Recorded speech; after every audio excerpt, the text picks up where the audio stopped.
Matius pasal 2 ayat 1-23.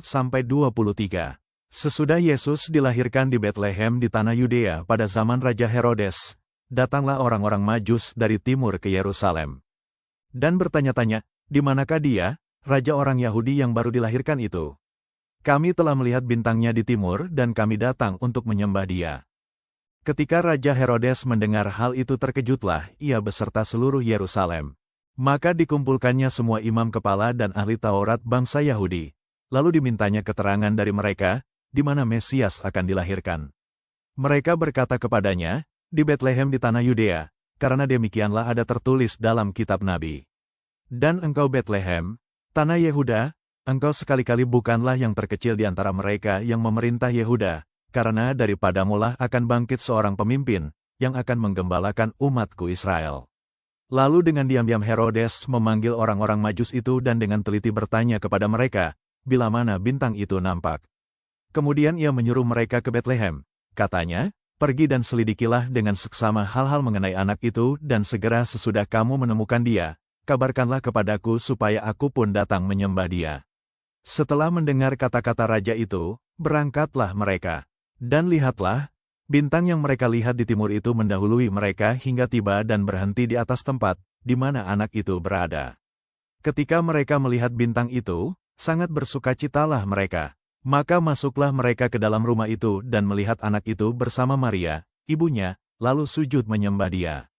Mereka pun membuka tempat harta bendanya dan mempersembahkan persembahan kepadanya, yaitu emas, kemenyan dan mur. Dan karena diperingatkan dalam mimpi, supaya jangan kembali kepada Herodes, maka pulanglah mereka ke negerinya melalui jalan lain.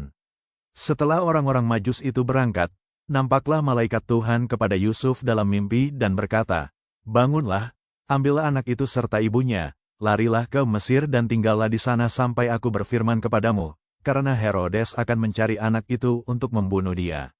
Maka Yusuf pun bangunlah, diambilnya anak itu serta ibunya malam itu juga, lalu menyingkir ke Mesir.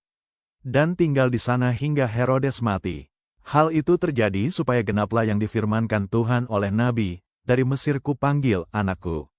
Ketika Herodes tahu, bahwa ia telah diperdayakan oleh orang-orang Majus itu, ia sangat marah.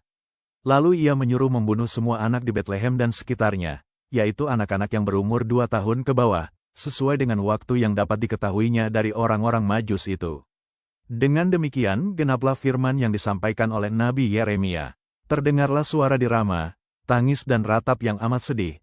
Rahel menangisi anak-anaknya dan ia tidak mau dihibur, sebab mereka tidak ada lagi. Setelah Herodes mati, nampaklah malaikat Tuhan kepada Yusuf dalam mimpi di Mesir, katanya, bangunlah, ambillah anak itu serta ibunya dan berangkatlah ke tanah Israel, karena mereka yang hendak membunuh anak itu, sudah mati. Lalu Yusuf pun bangunlah, diambilnya anak itu serta ibunya dan pergi ke tanah Israel. Tetapi setelah didengarnya, bahwa Archelaus menjadi raja di Yudea menggantikan Herodes, ayahnya, ia takut ke sana. Karena dinasihati dalam mimpi, pergilah Yusuf ke daerah Galilea. Setibanya di sana ia pun tinggal di sebuah kota yang bernama Nazaret. Hal itu terjadi supaya genaplah firman yang disampaikan oleh nabi-nabi, bahwa ia akan disebut orang Nazaret.